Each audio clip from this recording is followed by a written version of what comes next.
7 desetiletí od objevení svitků od Mrtvého moře bylo veřejnosti odhaleno přibližně 80 nových fragmentů starověkých textů. Co kdyby nejkontroverznější umělá inteligence na světě právě odhalila slova, která nikdy neměla být přečtena. Svitky od Mrtvého moře po celá desetiletí mlčky střežily svá tajemství. Křehké úlomky starověkého pergamenu, spálené okraje chybějící řádky celé pasáže ztracené v čase. Vědci je studovali po generace. Historici o nich debatovali. Teologové je obhajovali. Některé mezery však byly prostě příliš poškozené na to, aby se daly obnovit. Až doposud byla Elon Muskova umělá inteligence Grok. Krmena tisíci obrázků ve vysokém rozlišení jazykovými vzorci a paralelními starověkými texty. To, co se vrátilo, nebyla jen technická rekonstrukce. Byla to děsivá možnost. Chybějící věty, nedokončené fráze, kontext tam, kde kdysi byl jen popel a prázdný prostor. A obnovené verše nečtou jako jemná poezie. Zní jako varování. Pokud je Grokova rekonstrukce byť jen částečně přesná, mohla by zpochybnit dlouhodobé předpoklady o tom, co jeden z těchto ztracených svitků skutečně říkal. O soudu moci a událostech, které působí znepokojivě moderně. Někteří badatelé jsou nadšení, jiní jsou hluboce znepokojeni. Protože když umělá inteligence začne dokončovat věty starověkých proroctví, musíte se zeptat, zda jsme právě obnovili historii, nebo zda jsme objevili něco, co jsme neměli vidět. Než si rozebereme, co tato chybějící slova skutečně říkají. Dejte like a odběr a zůstaňte se mnou. Tento příběh se odtud stává jen podivnější. Sestup do jeskyně hrůzy. Když archeologové v roce 2021 sjeli do judské jeskyně, nehledali jen kosti nebo keramiku.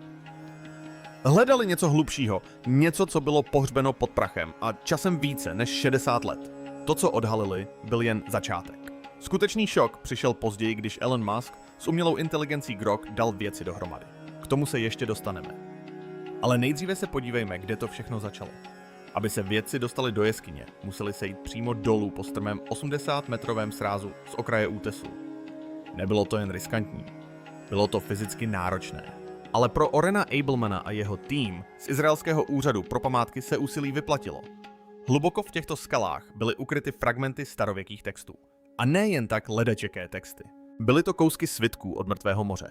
Malé křehké útržky, které nějakým způsobem přežily staletí horka rozkladu a ticha. Abelman připustil, že to, co našli, nebylo nijak zvlášť velké. Jsou to drobné útržky, řekl.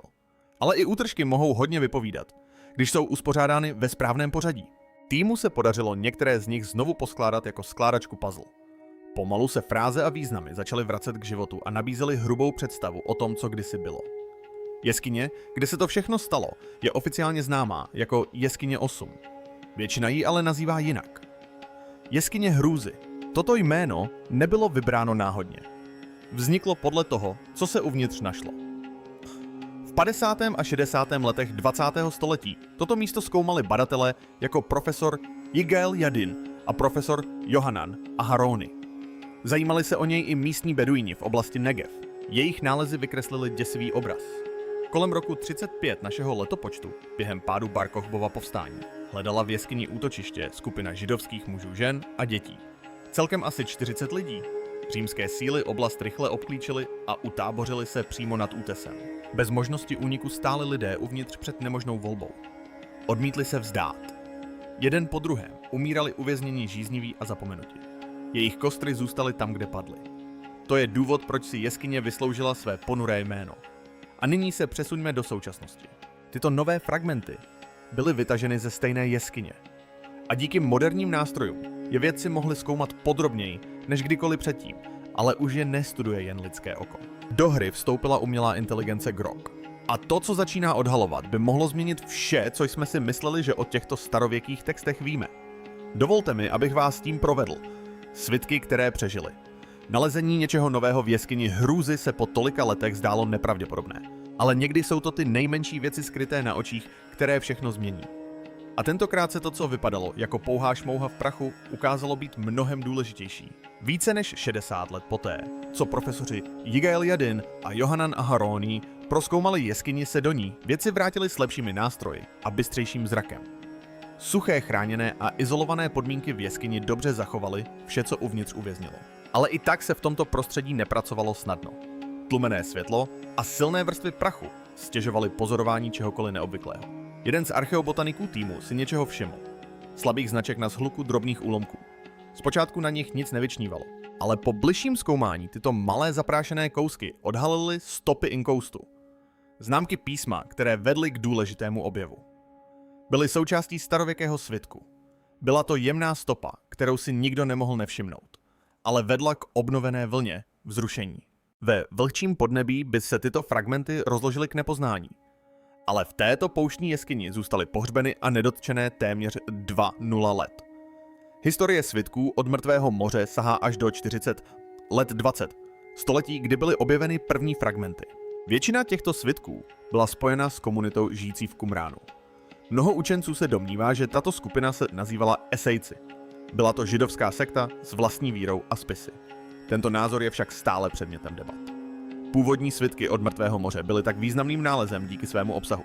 Nebyly to jen kopie známých náboženských textů. Zahrnovaly nejstarší biblické rukopisy, které kdy byly objeveny. Kromě toho se zde nacházely i židovské spisy, které se časem ztratily. Tyto spisy otevřely jasnější pohled na víru a diskuze, které v té době formovaly židovský život. Nabídly také vodítka o tom, jak se v témže světě formovalo rané křesťanství. Ale teď je ve hře něco jiného. Na Elon Muskovu umělou inteligenci Grok se zvyká.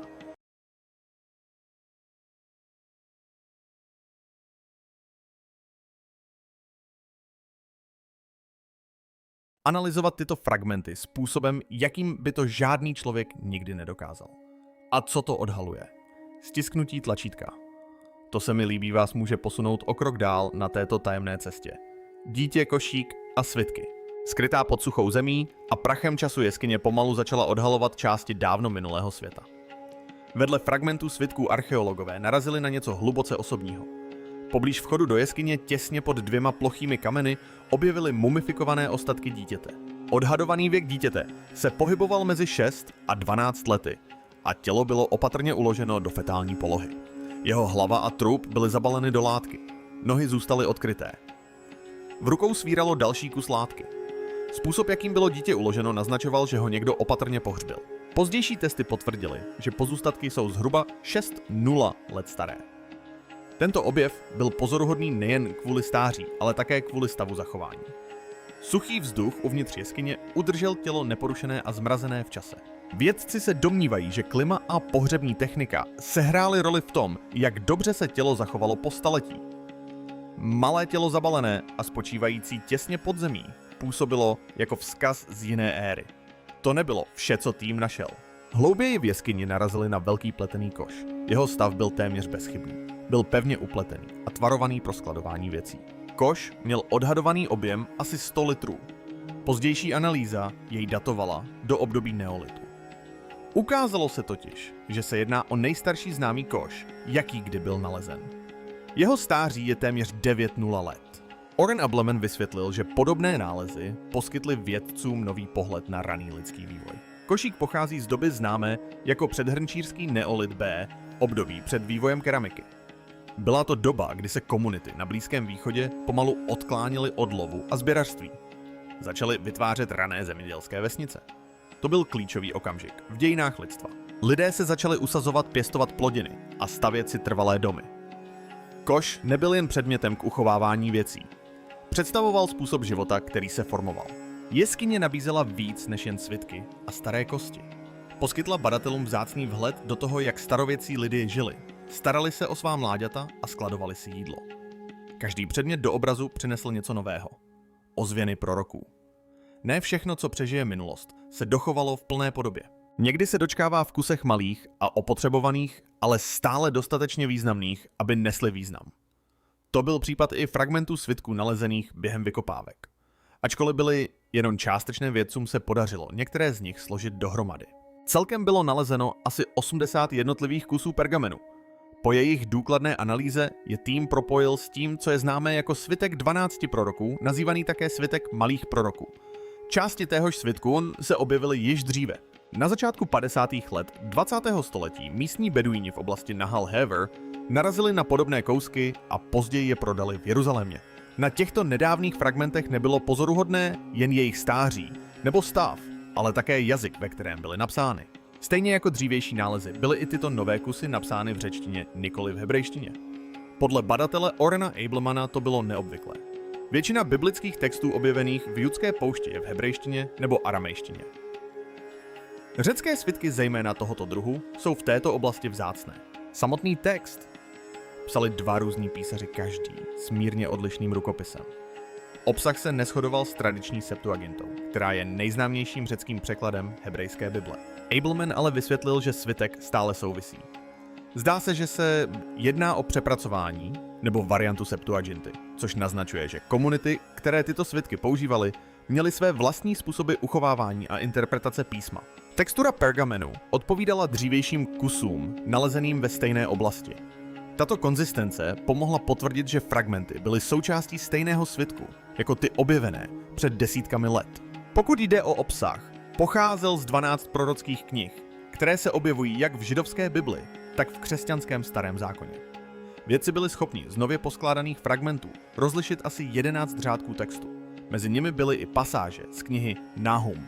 Tato konkrétní část hovořila o božském soudu a moci a popisovala svět třesoucí se pod tíhou božího hněvu. Jiná část svitku citovala knihu Zachariáš. Tato část se zaměřovala na morální hodnoty a obnovu komunity po babylonském exilu. Nabádala lidi, aby byli ve svých úsudcích čestní a spravedliví a vyhýbali se škodlivým myšlenkám nebo falešným přísahám. I když jsou fragmenty malé, to, co obsahují, je nesmírně cenné. Poskytují přímý pohled na to, jak byly starověké texty čteny, přepisovány a sdíleny. Každé dochované slovo pomáhá badatelům sledovat, jak se posvátné spisy šířily v čase a kultuře. A v těchto kusech pergamenu dávno pohřbených a téměř zapomenutých nacházíme spojení s hlasy, které je kdysi četli a předávali dál, řádek po řádku, svitek po svitku. Digitální oči na starověkém inkoustu. Co se stane, když vezmete něco starobylého a pomocí nejvýkonnější umělé inteligence Elona Muska to oživíte? Přesně to museli vědci zjistit, když čelili křehkým rozbitým kusům nalezeným v jeskyni hrůzy. Fragmenty na první pohled nebyly nijak působivé. Většina z nich byla malá, některé sotva velikosti nehtu. Byly rozdrcené stmavlé a oslabené téměř 2,0 lety vystavení vlivům a rozkladu. A s tolika roztroušenými a poškozenými kusy, jak tomu všemu vůbec začít dávat smysl, tradiční metody měly svá omezení a existovalo riziko způsobení větší škody během analýzy. Tým proto musel myslet jinak. Tentokrát se obrátili na Grok AI. Nehonili se za ztracenými tajemstvími ani za záhadnými kódy. Jejich cíl byl jednoduchý. Chtěli obnovit co nejvíce původního textu. A to muselo být provedeno bez zničení toho mála, co zbylo. Nejprve naskenovali každý kus pod různými druhy světla, včetně viditelného infračerveného a ultrafialového. To pomohlo odhalit slabé stopy. Tyto značky by nebylo možné vidět pouhým okem. Pak přišla ta složitá část. Použili software zvaný optické rozpoznávání znaků, neboli OCR. Ne však ten, který se používá ke skenování moderních dokumentů. Tento systém byl naučen číst starověké písmo. Dokázal detekovat vybledlé řecké nebo rané hebrejské znaky, které téměř zmizely. Každé písmeno se pomalu tah po tahu vracelo do zorného pole. Skenování a čtení však byl jen začátek. Po digitalizaci byly fragmenty propuštěny Grokovým systémem hlubokého učení. Tato umělá inteligence již byla vycvičena s využitím velkých sbírek starověkých rukopisů, svitků a nápisů. Nejenže rozpoznával slova, ale začal rozpoznávat vzory, styly písma, rozvržení svitků a dokonce i typy inkoustu, které se opakovaly v určitých fragmentech. Co tedy všechna tato data odhalila? Ne proroctví, ale lidi. Grok si začal všímat, že určité svitky pocházejí ze stejného místa. Sdíleli podobné rukopisy, styly vyšívání a textury papíru, které naznačovaly organizované písařské dílny, kde se svitky pečlivě vyráběly a opisovaly. I v odlehlých izolovaných komunitách existovala struktura a plánování. A co lidské oko přehlédlo, Grok zachytil. Co odhalil inkoust? Pod starověkými texty skrývaly svitky něco osobnějšího. Jak se skény a data hrnuli pozornost výzkumníků, upoutalo něco neobvyklého. Zpočátku to byly jen drobné detaily, ale když Grok AI začala svitky zkoumat, blíže zachytila něco lidského, něco osobního. Jak je to možné? Opravdu viděla za písmena multispektrální zobrazování a strojové učení se již ukázaly jako užitečné při obnově vybledlých textů. Ale teď paleografové viděli něco úplně jiného. Grokovy algoritmy nerozpoznávaly jen slova. Detekovaly vzorce pohybu. Drobné nesrovnalosti, které naznačovaly osobu za perem. Už jste se někdy podívali na něčí rukopis a věděli jste, že je nervózní. Stejná myšlenka platila i zde. Každý tah, bez ohledu na to, jak nepatrný vyprávěl část písařovy zkušenosti. Způsob, jakým se písmeno naklánělo na stranu, nebo jak se inkoust táhl uprostřed řádku, odhaloval jemné znaky. Tlak váhání, nerovnoměrný rytmus. Bylo to jako sledovat něčí ruku v čase. Každá variace označovala jedinečný otisk prstu písaře, zachovaný po staletí rozkladu. Pak přišel jeden fragment, který odmítal zůstat bez povšimnutí. Byla to pasáž z knihy Nahum. Na první pohled vypadala uspěchaně dokonce nedbale. Roztřepená písmena inkoust docházela. Některé znaky se sýbaly, zatímco jiné se vrhaly dopředu.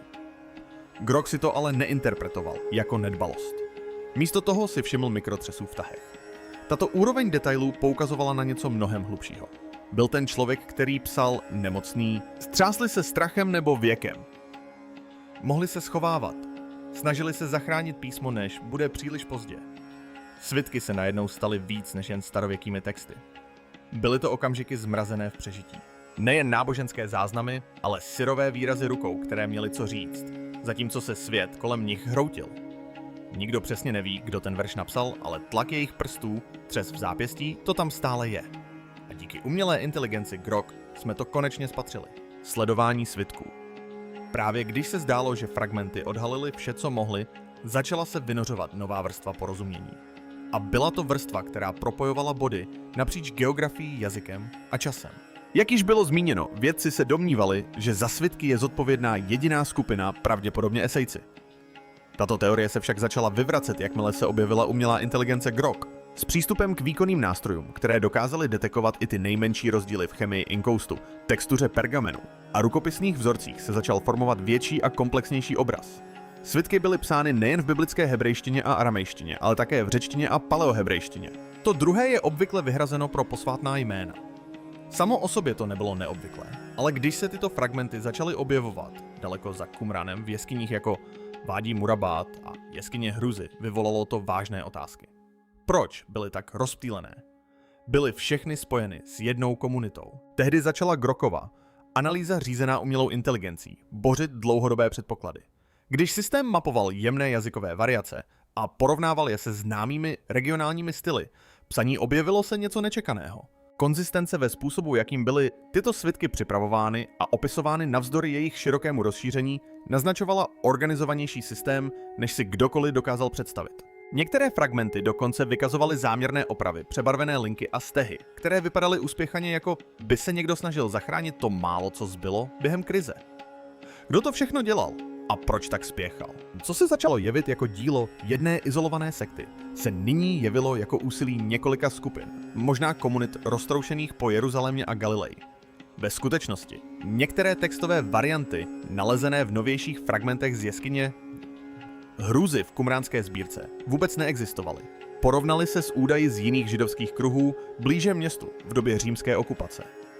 Byl to výsledek strachu přežití nebo zoufalé snahy uchovat znalosti při životě. Mnoho učenců se nyní domnívá, že se jednalo o koordinované úsilí o ochranu posvátných textů před nenávratnou ztrátou. Věřili, že k tomuto úsilí o zachování došlo během chaosu, který následoval po zničení druhého chrámu. Jak města padala a naděje slábla, svitky se předávaly z ruky do ruky. Některé byly neseny přes poušť ukryty v jeskyních nebo dokonce pohřbeny vedle mrtvých. Představte si, jak ta cesta musela vypadat. Písaři riskovali všechno. Běžci proklouzávali nepřátelskými liniemi, strážci zapečeťovali svazky písem pod kamenem.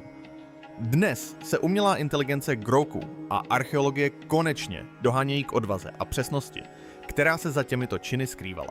Sledováním zvláštností rukopisu, složení inkoustu a technik psaní na pergamenu, stroj Elona Muska potvrdil to, co lidské oko samo o sobě nedokázalo.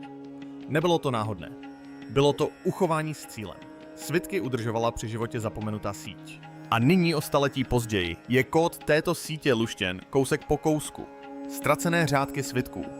Jak vědci pokračovali v používání Grokovy pokročilé zobrazovací a jazykové analýzy v rozbitých fragmentech svitků, se začalo objevovat něco překvapivého. Nepřekládali jen vybledlá slova.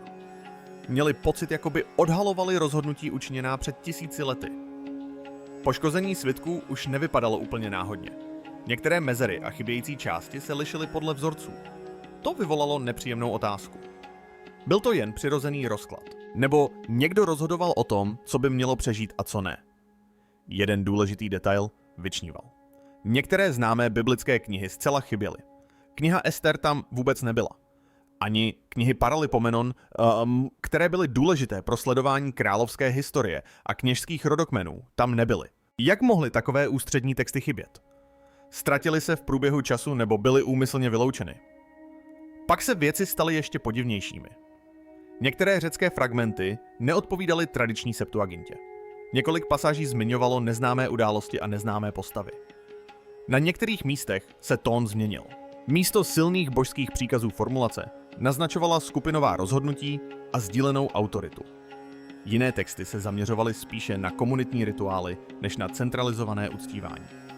To poukazovalo na vnitřní neshody. Největší překvapení. Některé verše o přicházejícím mesiáši se zdály být změkčené nebo přepsané. Na jejich místě se objevila vážná varování před morálním úpadkem a sdílenou odpovědností v chaotických dobách. Znělo to méně jako vzdálené proroctví a spíše jako reakce lidí na krize v reálném čase. Grokova analýza odhalila, že se nejednalo o pouhé chyby při opisování. Změny se řídily určitými vzorci. Styly psaní se lišily. Druhy inkoustu se lišily. Rytmus jazyka se měnil téměř, jakoby různé hlasy promlouvaly napříč generacemi. To, co se objevilo, nebylo jediné skryté hnutí. Vypadalo to spíš jako rozptýlené skupiny napříč pouští, z nichž každá si zachovávala svou vlastní verzi víry. Někteří se soustředili na naději na Spasitele. Jiní se zaměřovali na přežití. Někteří se snažili chránit tradici. Jiní ji přetvořili. Svitky přestaly vypadat jako tiché náboženské dokumenty. Místo toho začaly vypadat jako důkaz lidí, kteří prožívají zmatek, upravují se, debatují a přepisují svůj svět řádek pořádku.